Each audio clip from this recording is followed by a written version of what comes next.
dinala ko sa inyo yung sanggol. Kagaya ng napagkasunduan natin. Sir Chris, ito na po ang sanggol. Hello? Siya na ba? Opo, sir. Siya po ang anak ni Rosel. Pagkalipas ng isang buwan, nanakit ang tiyan ni Rosel. Hindi ko nga maintindihan eh. Hindi ko alam kung anong nangyayari sa akin. Malo pakiramdam ko, parang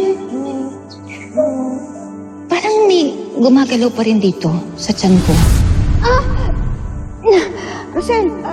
Rosel! Malo? Ano? Ang lakas ng hilap ng tiyan ko! Doon namin natuklasan na may naiwan pa palang isang sanggol sa sinapupunan ni Rosel. Buntis pa rin po ako? That's exactly what makes this rare. But not impossible. Kambal palang anak niyo. Maaaring hindi ka nagpa-check up, kaya hindi mo alam na kambal ang ipinagbuntis mo. Alam, may kakambal pala yung anak. Kung kambal si Bella Tyrone, kaninong anak si Tali? Anak po siya ng kaibigan ko.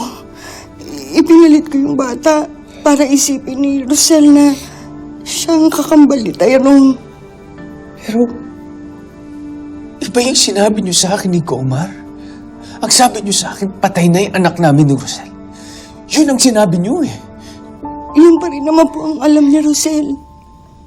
Kaya alam po niya na hindi niya anak si Tali. Napakalaki po na kasalanan ko kay Rosel. Kaya kahit galit na galit siya sa akin, tinanggap ko po para mapagtakpan ang kasalanan mo. Ang kasalanan natin. Kinuha ko po ang bata nang walang paalam kay Rosel. Kasi naman po, sir, ayaw po talagang pumayag ni Rosel na kayo po ang magpalaki sa anak niyo. Sa sitwasyon po ngayon ni Rosel, alam ko po na hindi niya mabibigyan ng magandang kinabukasan ng bata. Pero sir, kung hindi rin po kaya ng konsensya na kunin ng bata, ibabalik ko na lang po siya. Hindi na kami magkakaanak ni Via kahit kailan. At sa batang ito, sa kanya matutupad ang pangarap ko na maging ama.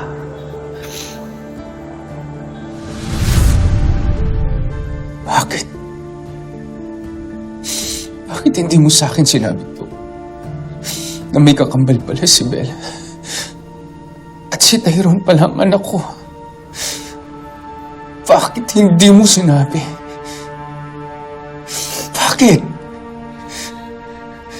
Puro interes niyo na lang ba ang mahalaga? Paano naman ako? Ang konsensya ko. Nasilaw ako sa pera. Kaya pumayag ako sa kasunduan natin. Kaibigan ko si Rosel. Nagtiwala siya sa akin. Pero niloko ko siya. Ninakawan ko siya ng anak. Pero tama na ang minsang pagkakamali. Hindi ko na yun dadagdagan. Nangamba ko na kapag nalaman mo na may kakambal si Belle, pati yun agawin mo pa kay Rosel. Yun na lang ang meron siya. Nasa sayo na yung isa. Makontento ka na lang doon. Pati ba naman si Tyrone? Kukunin mo?